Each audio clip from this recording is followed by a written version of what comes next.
Bismillahirrahmanirrahim. Assalamu alaikum, dear students of Islamabad schools. How are you? Hopefully you are fine. Today we are going to discuss about chemical reaction or chemical change. So beta, what is chemical change? Any process in which a new substance is formed is in such a way that the properties of the reactants are totally changed from that of the properties of the product is called as chemical reaction.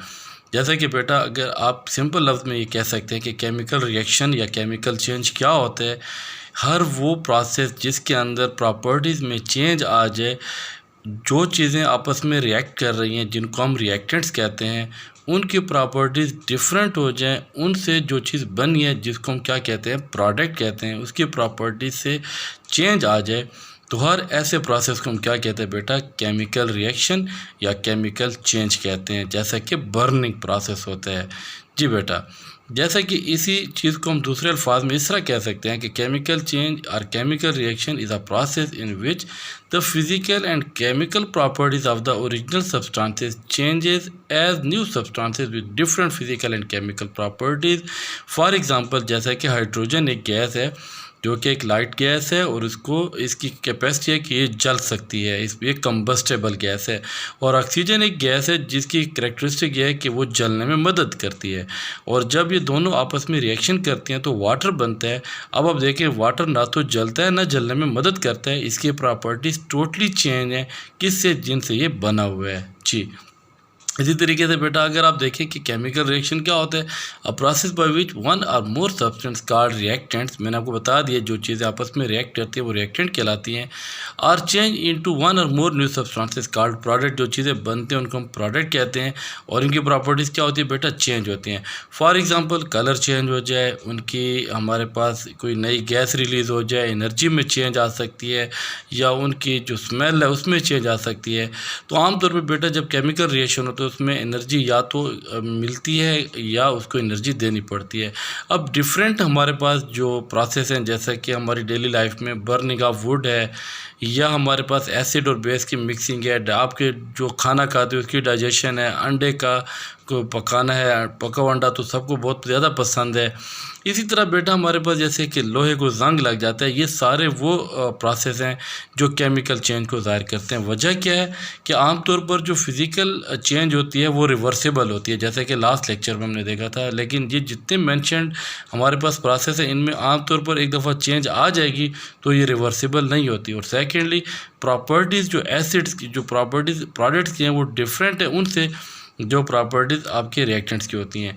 अब बेटा यहाँ पे screen पे आप देख रहे हैं कि हमारे पास क्या होते हैं, रिएक्टेंट्स आपस में मिलकर क्या बना देते हैं, प्रोडक्ट्स बना देते हैं। जी हाँ, वंस अगेन आप क्लियर कर रहे हैं, जो चीज़ें आपस में रिएक्ट करती हैं उनको रिएक्टेंट कहा जाता है, और जो न्यू सब्सटेंस बनती है उसको हम क्या कहते हैं, प्रोडक्ट कहते हैं। और आमतौर पे बेटा क्या होता है, जब भी केमिकल चेंज आती है, केमिकल रिएक्शन होता है, तो या उसमें हीट हमें देनी पड़ती है या हमें वो एज ए रिज़ल्ट हीट दे देते हैं।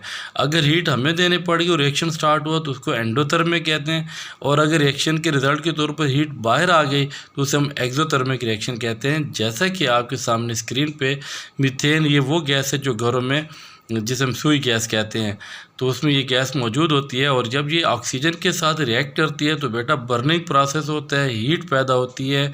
जैसे कि आपकी वालदा साहिबा किचन में कुकिंग करती है तो इस गैस को जब हम आग लगाते हैं तो in the presence of oxygen ये रिएक्ट करके कार्बन डाइऑक्साइड, वाटर और हीट एनर्जी रिलीज़ करती है। तो ये क्या हुआ, ये भी हमारे पास रिएक्शन हुआ। और रिएक्शन की कौन सी एग्जांपल हुई, एक्सोथर्मिक रिएक्शन की एग्जांपल होती है। जी हाँ, अब आप देखिए बेटा, कार्बन डाइऑक्साइड और वाटर की कैरेक्टरिस्टिक्स डिफरेंट है मीथेन और ऑक्सीजन गैस से। आमतौर पे बेटा जब हमारे पास न्यू सब्सटेंस बनती है तो ये डिफरेंट लुक देती है उससे जिससे ये बनी है। मिसालें, रिएक्टेंट की लुक और होगी और प्रोडक्ट की लुक और होती है, यानी आप उसको देख कर ही अंदाज़ा लगा सकते हैं कि ये नई चीज़ बनी है। और आमतौर पे बेटा एनर्जी क्या होती है, या तो जैसे आपको मैंने पहले बता दिया हमें देनी पड़ती है या हमें वो एनर्जी दे देता है। एनर्जी अगर हमने दी तो एंडोथर्मिक है, एनर्जी उसने अगर रिएक्शन ने हमें दे दी है तो ये एक्सोथर्मिक रिएक्शन कहलाता है।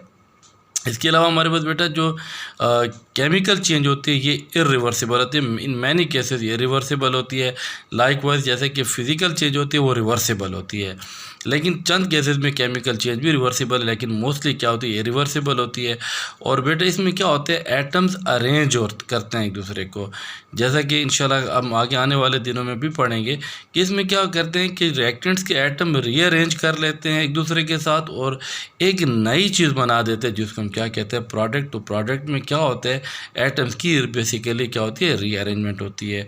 Thank you my dear students, आज का लेक्चर